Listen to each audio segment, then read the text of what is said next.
নমস্কার। গল্প স্বল্প বাই তরুণ চ্যানেলে আপনাদের সকলকে স্বাগত।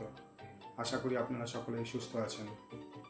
আজ আমি আপনাদেরকে পড়ে শোনাব শরৎচন্দ্র চট্টোপাধ্যায়ের শেষের পরিচয় উপন্যাসের 11তম পর্ব। এক সপ্তাহ পূর্বে রাখাল আসিয়া বলিয়াছিল, নতুন মা, 17 নম্বর বাড়িতে আপনি তো যাবেন না। আজ সন্ধ্যাবেলা যদি আমার বাসায় একবার পায়ের ধুলো দেন। কেন রাজু? কাকাবাবুর জন্য কিছু ফলমূল কিনে এনেছি, ইচ্ছে তাকে একটু জল খাওয়াই।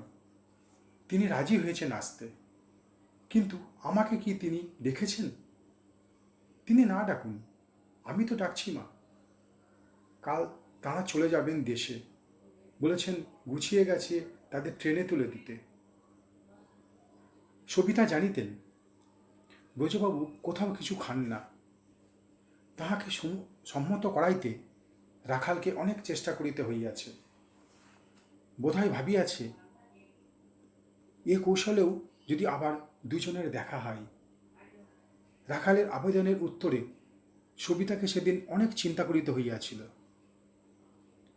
স্নেহার্দ্র চক্ষে তাহার প্রতি বহুক্ষণ নীরবে চাহিয়া থাকিয়া অবশেষে বলিয়াছিলেন, না বাবা, আমি যাব না। আমাকে দেখে তিনি শুধুই দুঃখ পান, আর দুঃখ দিতে আমি চাই না। আবার এক সপ্তাহ গত হইয়াছে। রাখালের মুখে খবর মিলিয়াছে ব্রজবাবু মেয়ে লইয়া দেশে চলিয়া গেছেন। তাহার এ পক্ষের স্ত্রীকন্যা রহিল কলকাতায় ভাইয়ের তত্ত্বাবধানে। রাখাল বলিয়াছে তাহাদের কোনো শোক নাই, কারণ অর্থকষ্ট নাই। বাড়ি ভাড়ার আয়ে দিন ভালোই কাটিবে। অলঙ্কারের পুঁজিও তো রহিল। সন্ধ্যার পরে একাকী বসিয়া সবিতা এই কথাগুলোই ভাবিতেছিল। 12 বৎসর ব্যাপী প্রতিদিনের সম্বন্ধ, অথচ কত শীঘ্র, কত সহজেই না ঘুচিয়া যায়। তাহার নিজের কপাল যেদিন ভাঙে সেদিন সকালেও সে জানিত না, রাত্রিটাও কাটিবে না, সমস্ত ছাড়িয়া তাহাকে পথে বাহির হইতে হইবে। একান্ত দুঃস্বপ্নেও সে কি কল্পনা করিতে পারিত এত বড় ক্ষতি কাহারও সহে?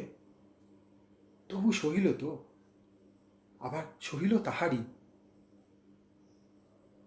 12 বৎসর কাটিয়া গেল, আজও সে তেমনই বাঁচিয়া আছে, তেমনই দিনের পর দিন অবাধে বহিয়া গেল, কোথাও আটক খাইয়া বাঁধিয়া রহিল না।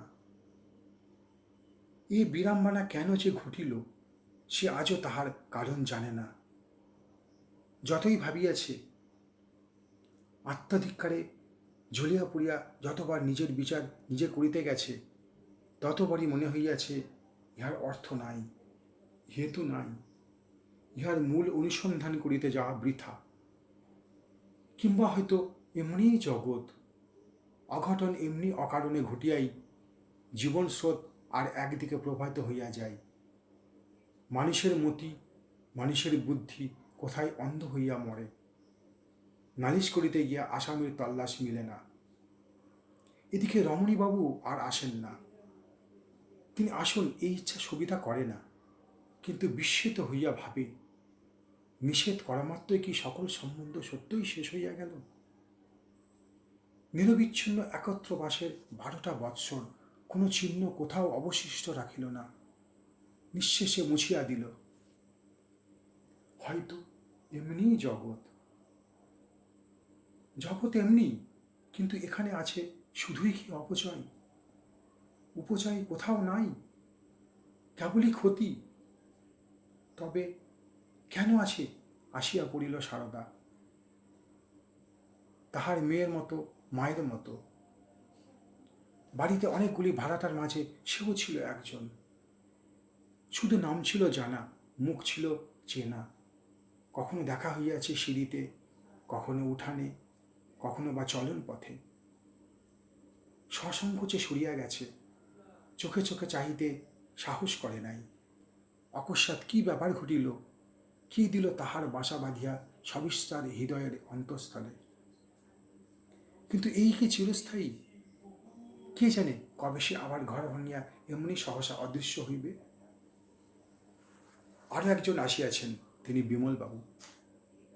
মৃদু হাসি, ধীর প্রকৃতির লোক। স্বল্পক্ষণের জন্য আসিয়া প্রত্যহ খবর নিয়া যান কোথায় কি প্রয়োজন।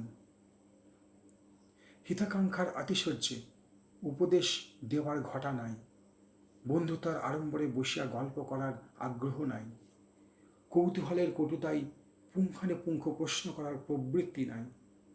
দুই চারিটি সাধারণ কথাবার্তার পরেই প্রস্থান করেন। সময় যেন তাহার বাধা ধরা।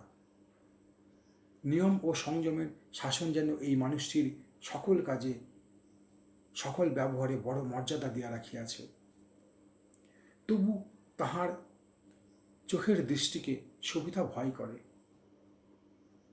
ক্ষুধার্ত সাপদের দৃষ্টি সে নয়, সে দৃষ্টি ভদ্র মানুষের, তাই ভয়। সে চোখে আছে আর্তের মিনতি, নাই উন্মাদ ব্যভিচার, শঙ্কা, শুধু তার এই কারণে। পাছে অতর্কিতে পরাভাব আসে কখন এই পথে। তিনি আসিলে আলাপ হয় দুজনের এই মতো। পুকুরে ঢাকা বারান্দায় একখানা বেতের চৌকি টানিয়া লইয়া বিমলবাবু বসিয়া বলেন, কেমন আছেন আজ? সবিতা বলে, ভালোই তো আছি, কিন্তু ভালো তো দেখাচ্ছে না, যেন শুকনো শুকনো। কই না? না বললে শুনবো কেন? খাওয়া দাওয়ার কখনো যত্ন নিচ্ছেন না। অবহেলা করলে শরীর থাকবে কেন? দুদিনেই ভেঙে পড়বে যে।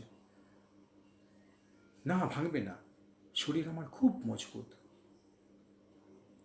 বিমলবাবু উত্তরে অল্প হাসিয়া বলেন, শরীরটা মজবুত হয়েই যেন বালাই হয়ে উঠেছে। এটাকে ভেঙে ফেলাই এখন দরকার না? সত্যি কিনা বলুন তো? সবিতা কষ্টে অশ্রু সংবরণ করে চুপ করিয়া থাকে। বিমলবাবু বলেন, গাড়িটা পড়ে রয়েছে, মিছিমিছি ড্রাইভারের মাইনে দিচ্ছেন, বিকেলের দিকে একটু বেড়াতে চান না কেন? বেড়াতে আমি তো কোনো কালেই যাইনি বিমলবাবু। শুনিয়া বিমলবাবু পুনরায় একটু হাসিয়া বলেন, তা বটে, বিনা কাজে ঘুরে বেড়ানোর অভ্যেস আমারও নেই। আজ রাখালবাবু এসেছিলেন? না। কালও আসেনি তো? না, 4-5 দিন তাকে দেখিনি, হয়তো কোনো বাজে কাজে ব্যস্ত আছে। বাজে কাজে? ওই তার স্বভাব। না, হ্যাঁ, ওই ওর স্বভাব। বিনা স্বার্থে পরের বেগার খাটতে ওর জোড়া নেই। বিমলবাবু অন্য মনে কিছুক্ষণ চুপ করিয়া থাকেন। দূরে সারদাকে দেখা যায়, তিনি হাত নাড়িয়া কাছে ডাকেন, বলেন, কই, আজ আমাকে জল দিলে না মা? তোমার হাতের জল আর পান না খেলে আমার তৃপ্তি হয় না। সারদা জল ও পান আনিয়া দেন। নিঃশেষ করিয়া 1 গ্লাস জল খাইয়া পান মুখে দিয়া বিমলবাবু উঠিয়া দাঁড়ান। বলেন, আজ তাহলে আসি? সবিতা নিজেও উঠিয়া দাঁড়ায়, নমস্কার করিয়া বলে, আসুন। দিন 3 পরে, এমনি ধারা আলাপের পরে বিমলবাবু উঠিবার উপক্রম করিতেই সবিতা কহিল, আজ আপনার কাজের একটু আমি ক্ষতি করব, এক্ষুনি যেতে পাবেন না, বসতে হবে। বিমলবাবু বসিয়া বলিলেন, একটু বসলে আমার কাজের ক্ষতি হয়, ই আপনাকে কে বললে? সবিতা কহিল, কেউ বলেনি, এ আমার অনুমান। আপনার কত কাজ, মিছে সময় নষ্ট হয় তো। বিমলবাবু ঈষৎ হাসিয়া কহিলেন, তা জানি নে, কিন্তু এই জন্যই কি কখনো বসতে বলেন না? সত্যি বলুন তো। এ কথা সত্য নয়, কিন্তু এই লইয়া সবিতা বাদানুবাদ করিল না। বলিল, রমণীবাবুর সঙ্গে আপনার দেখা হয়?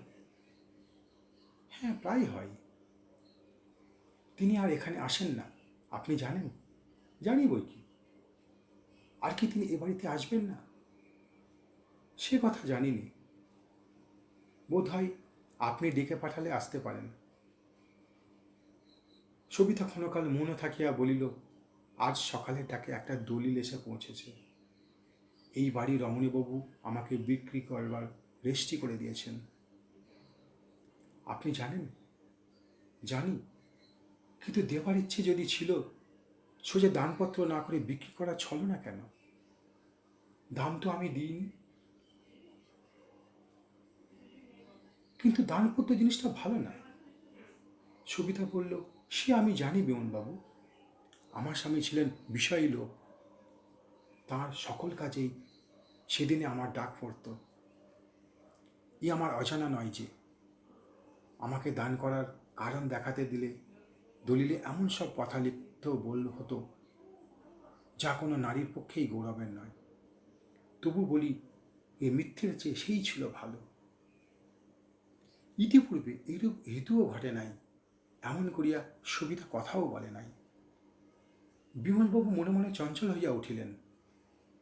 বলিলেন, ব্যাপারটা একেবারেই যে মিথ্যে তাও নয় নতুন বউ। নতুন বউ, সম্বন্ধটা নূতন। সুবিধার মুখ দেখিয়া মনে হইল না সে খুশি হইল, কিন্তু কণ্ঠস্বরের সহজতা অক্ষুণ্ণ রাখিয়া বলিল, ঠিক এই জিনিসটাই আমি সন্দেহ করেছিলাম বিমলবাবু। দাম আপনি দিয়েছেন, কিন্তু কেন দিলেন?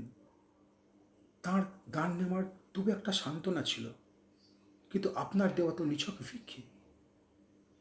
আমি কিসের জন্য নিতে যাব বলুন? বিমলবাবু নীরবে নথমুখে বসিয়া রহিলেন। সবিতা কহিল, উত্তর না দিলে দলিল ফিরিয়ে দিয়ে আমি চলে যাব বিমলবাবু। এবার বিমলবাবু মুখ তুলিয়া চলিয়া চাহিলেন, বলিলেন, এই ভয়েই দাম দিয়েছি, পাছে আপনি কোথাও চলে যান। না দিয়ে থাকতে পারিনি বলেই বাড়িটা আপনার কিনে রেখেছি। টাকা তিনি নিলেন? হ্যাঁ, ভেতরে ভেতরে রমণীপুরে বড় অভাব হয়েছিল, আর যেন পেরে উঠছিলেন না। সবিতা কিছুক্ষণ মৌন থাকিয়া বলিল, আমারও সন্দেহ হতো, কিন্তু এতটা ভাবিনি। আবার একটু চুপ করিয়া থাকিয়া কহিল, শুনেছি আপনার অনেক টাকা। এ কটা টাকা হয়তো কিছুই নয়, তবু আসল কথাই যে বাকি রয়ে গেল বিমলবাবু। দিতে আপনি পারেন, কিন্তু আমি নেব কি বলে? না, সে হবে না। বারবার চুপ করে জবাব এড়িয়ে গেলে আমি শুনব না। বলুন। বিমলবাবু ধীরে ধীরে বলিলেন, একজন অকৃত্রিম বন্ধুর উপহার বলেও তো নিতে পারেন।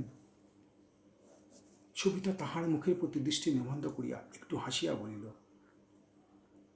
নিলে কৈফিয়তের অভাব হয় না সে আমি জানি। আপনি যে আমার বন্ধু নয় তাও বলিনে, কিন্তু সে যা কথা থাক। এখানে আর কেউ নেই, শুধু আপনি আর আমি। আমাকে বলতে সংকোচ হয়, এই অধিকার পুরুষের কাছে আমার আর নেই। বলুন তো, এই কি সত্যি? এই কি আপনার মনের কথা? বিমলবাবু মুখ তুলিয়া ক্ষণকাল চাহিয়া রহিলেন। তারপরে বলিলেন, মনের কথা আপনাকে জানাবো কেন? জানিয়ে তো লাভ নেই। লাভ নেই তাও জানেন? হ্যাঁ, তাও জানি। সবিতা নিঃশ্বাস চাপিয়া ফেলিল। এই স্বল্পভাষী শান্ত মানুষটির প্রতিদিনের আচরণ মনে করিয়া তাহার চোখে জল আসিতে চাহিল। তাহাও সংবরণ করিয়া কহিল, আমার জীবনের ইতিহাস জানেন বিমলবাবু?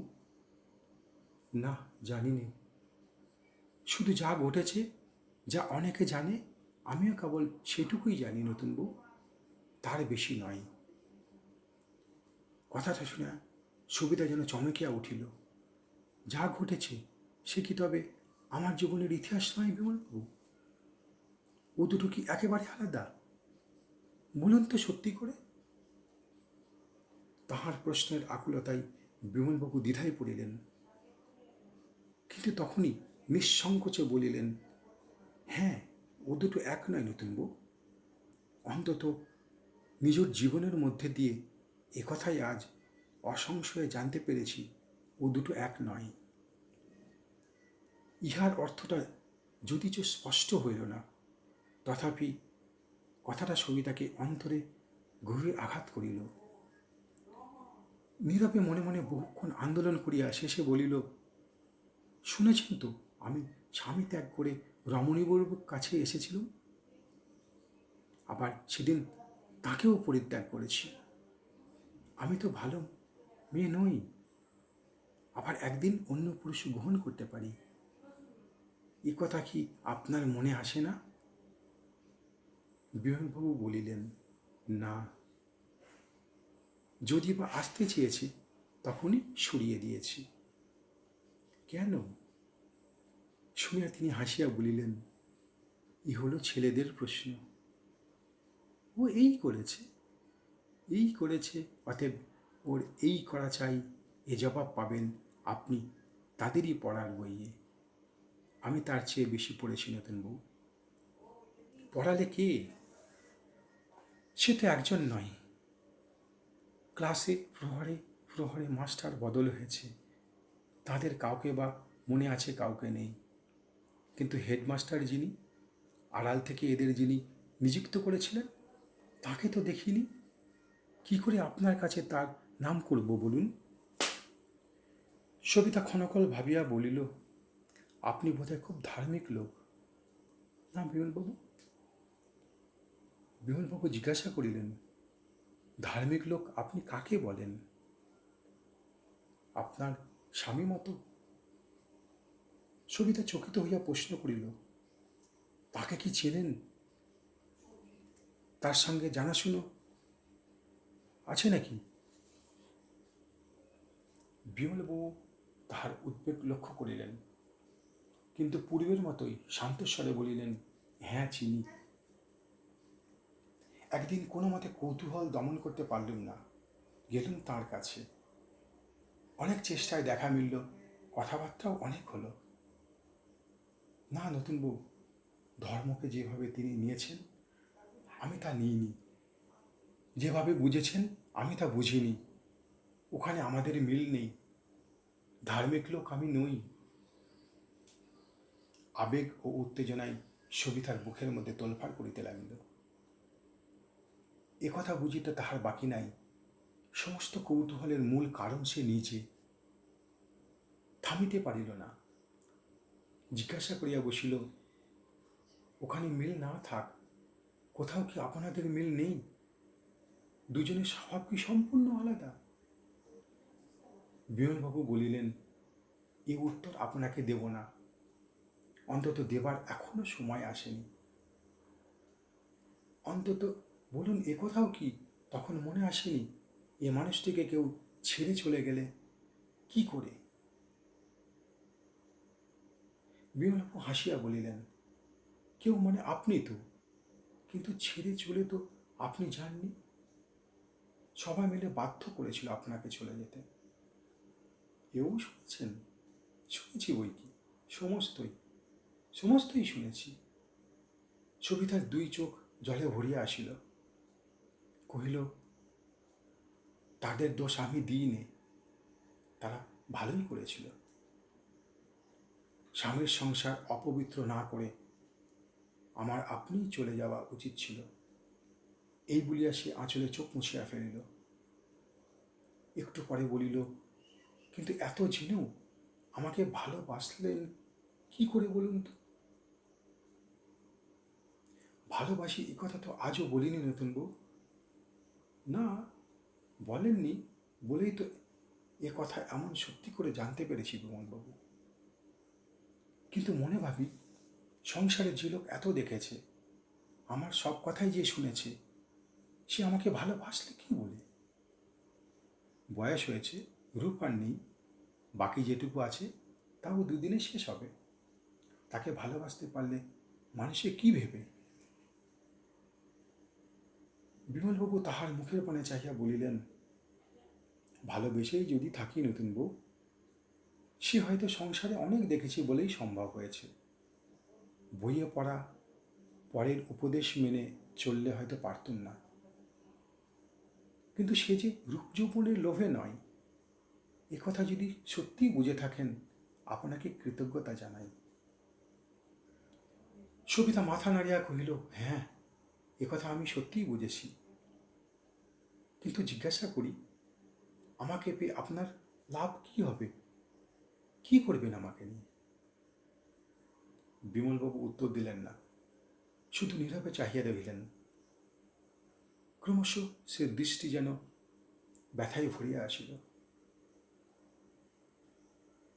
সবিতা অধীর হইয়া বলিয়া উঠিল, এমনি করে কি শুধু চেয়েই থাকবেন বিমল?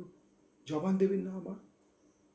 জবাব নেই নতুন বউ, শুধু জানি আপনাকে আমি পাবো না, পাবার পথ নেই আমার। কেন নেই? কি করে বুঝলেন সে কথা? বুঝেছি অনেক দুঃখ পেয়ে। আমিও নিষ্কলঙ্ক নই নতুন বউ। একদিন অনেক মেয়েকেই আমি জেনেছিলুম, সেদিন ঐশ্বর্যের জোরে এনেছিলুম তাদের ছোট করে, তারা নিজেরাও হয়ে গেল ছোট, আমাকেও করে দিল তাই। তারা আর নেই, কোথায় কে যে ভেসে গেল আজ খবরও জানি নে। একটু থামিয়া বলিলেন, তখন এ খেলায় নামতে আমার বাধেনি, কিন্তু আজ বাধে পদে পদে। সবিতা শিহরিয়া প্রশ্ন করিল, শুধু ঐশ্বর্য দিয়ে ভুলিয়েছিলেন তাদের, কাউকে ভালোবাসেননি? বিমলবাবু বলিলেন, বেসেছিলুম বই কি। একজন আপনার মতোই গৃহ ছেড়ে কাছে এসেছিল, কিন্তু খেলা ভাঙল, তাকে রাখতে পারলুম না। দোষ তাকে দিইনি, কিন্তু আজ আর আমার বুঝতে বাকি নেই, ভালোবাসার ধনকে ছোট করে ধরে রাখা যায় না, তাকে হারাতেই হয়। সেদিন রমণীবাবুকেই তো এমনি হারাতে দেখলাম। সবিতা প্রশ্ন করিল, এই কি আপনার ভয়? বিমলবাবু বলিলেন, ভয় নাই নতুন বউ, এখন এই আমার ব্রত, এর থেকে বিচ্যুত না হই এই আমার সাধনা। আপনার মেয়েকে দেখেছি, আপনার স্বামীকে দেখে এসেছি, কি করে সমস্ত দিয়ে ঋণ সুদে তিনি চলে গেছেন তাও জেনেছি। শুনতে আমার বাকি কিছু নেই, এরপরে আপনাকে পাবো আমি কি দিয়ে? দরজে বন্ধ, জানি, ছোট করে আপনাকে আমি কোনোদিনও নিতে পারবো না। আবার তার চেয়েও বেশি জানি যে ছোট না করেও আপনাকে পাবার আমার এতটুকু পথ খোলা নেই। তাই তো বলেছিলাম নতুন বউ, নিন আমাকে আপনার অকৃত্রিম বন্ধু বলে, এই বাড়িটা সেই বন্ধুর দেওয়া উপহার, এ আপনাকে ছোট করার কৌশল নয়। সুবিধা নতমুখে নীরবে বসিয়া রহিল। কত কথাই যে তাহার মনের মধ্যে ভাসিয়া গেল, তাহার নির্দেশ নাই। শেষে মুখ তুলিয়া কহিল, এ বন্ধুত্ব কতদিন স্থির থাকবে বিমলবাবু? এই মিথ্যের আবরণ টিকবে কেন? নরনারীর মূল সম্বন্ধে একদিন যে আমাদের টেনে নামাবে, সে থামাবে কে? বিমলবাবু বলিলেন, আমি থামাবো নতুন বউ, আপনার অপেক্ষা করে থাকবো, কিন্তু মন ভোলাবার আয়োজন করব না। যদি কখনো নিজের পরিচয় পান, আমার মতো দুচোখ চেয়ে দৃষ্টি যদি কখনো বদলায়, কাছে আমাকে ডাকবেন, বেঁচে যদি থাকি ছুটে আসব। ছোট করে নেবার জন্য নয়, আসব মাথায় তুলে নিতে। সবিতার চোখ ছলছল করিতে লাগিল। কহিল, আপন পরিচয় পেতে আর বাকি নেই বিমলবাবু, চোখের এই দৃষ্টি আর ইহজীবনে বদলাবে না, শুধু আশীর্বাদ করুন। যে দুঃখ নিজে ডেকে এনেছি তা যেন সইতে পারি। বিমলবাবুর চোখও সজল হইয়া উঠিল। বলিলেন, দুঃখ কে দেয়, কোথা দিয়ে সে আসে আমি আজও জানি নে, তাই তোমার অপরাধের বিচার করতে আমি বসবো না। শুধু প্রার্থনা করব, যেমন করেই এসে থাকো, এই দুঃখ যেন তোমার চিরস্থায়ী না হয়। কিন্তু চিরস্থায়ী তো হয়ে রইল, তাও জানি না নতুন বউ। আমার আশা, সংসারে আজও তোমার জানতে কিছু বাকি আছে, আজও তোমার সকল দেখাই এখানে শেষ হয়ে যায়নি। আশীর্বাদ তোমাকে যদি করতেই হয়, এই আশীর্বাদ করি সেদিন যেন তুমি সহজেই এর একটা কুল দেখতে পাও। সবিতা উত্তর দিল না। আবার দুজনের বহুক্ষণ নিঃশব্দে কাটিল। মুখ যখন সে তুলিল তখন উজ্জ্বল দীপালোকে স্পষ্ট দেখা গেল তাহার চোখের পাতা দুটি ভিজা ভারী হইয়া উঠিয়াছে। মৃদু কণ্ঠে কহিল, তারক বর্ধমানের কোন একটা গ্রামে মাস্টারি করে। সে আমাকে ডেকেছে, যাব দিন কতক তার কাছে। যাও। তুমি কি এখন কিছুদিন কলকাতাতেই থাকবে? থাকতেই হবে। এখানে একটা নতুন অফিস খুলেছি, তার অনেক কাজ বাকি।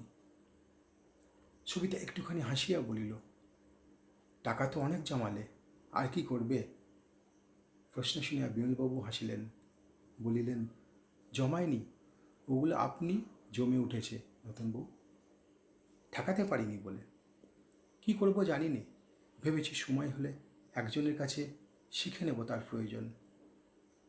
সবিতা উঠিয়া গিয়া পাশের জানালাটা খুলিয়া দিয়া ফিরে আসিয়া বলিল, এ বাড়ির আর আমার দরকার ছিল না। ভেবেছিলুম ভালোই হলো যে গেল, একটা ঝঞ্ঝাট মিটল। কিন্তু তুমি তা হতে দিলে না। ভাড়াটেরা রইল, এদের দেখো। দেখব। আরেকটি অনুরোধ করব, রাখবে? কি অনুরোধ নতুন বউ? আমার মেয়ে, আমার স্বামী রইলেন বনবাসে। যদি সময় পাও তাদের একটু খোঁজ নিও। বিমলবাবু হাসি মুখে একটুখানি ঘাড় নাড়িলেন, কিছুই বলিলেন না। ইহার কি যে অর্থ সবিতা ঠিক বুঝিল না, কিন্তু বুকের মধ্যে যেন আনন্দের ঝড় বহিয়া গেল। হাত দুটি এক করিয়া নীরবে কপালে ঠেকাইল। সে স্বামীর উদ্দেশ্যে না বিমলবাবুকে বোধ করি নিজেও জানিল না। এক মুহূর্ত মৌন থাকিয়া তাহার মুখের প্রতি চাহিয়া বলিল, আমার স্বামীর কথা একদিন তোমাকে নিজের মুখে শোনাব। সে শুধু আমিই জানি, আর কেউ না। কিন্তু জিজ্ঞাসা করি তোমাকে, আমি বাপের বাড়িতে যখন ছোট ছিল তখন কেন আসেনি বলো তো? বিমলবাবু হাসিয়া বলিলেন, তার কারণ আমাকে আজকে যিনি পাঠিয়েছেন সেদিন তার খেয়ালই ছিল না। সেই ভুলের মাসুল জোগাতে আমাদের প্রাণান্ত হয়, কিন্তু এমনি করেই বোধ করি সে বুড়োর বিচিত্র খেলার রস জমে ওঠে। কখনো দেখা পেলে দুজনে নালিশ রুজু করে দেব, কি বলো? দূরে সারদাকে বার কয়েক যাতায়াত করিতে দেখিয়া কাছে ডাকিয়া বলিলেন, তোমার মায়ের খাবার দেরি হয়ে গেছে না মা, উঠতে হবে। সারদা ভারী অপ্রতিভ হইয়া বারবার প্রতিবাদ করিয়া বলিতে লাগিল, না, কক্ষণে না। দেরি হয়ে গেছে আপনার, আপনাকে আজ খেয়ে যেতে হবে। বিমলবাবু হাসিয়া উঠিয়া দাঁড়াইলেন, বলিলেন, তোমার এই কথাটি কেবল রাখতে পারবো না মা, আমাকে না খেয়েই যেতে হবে। চললুম। সবিতা উঠে দাঁড়াইয়া নমস্কার করিল, কিন্তু সারদার অনুরোধে যোগ দিল না। বিমলবাবু প্রত্যহের মতো আজও প্রতি নমস্কার করিয়া ধীরে ধীরে নিচে নামিয়া গেলেন। নমস্কার।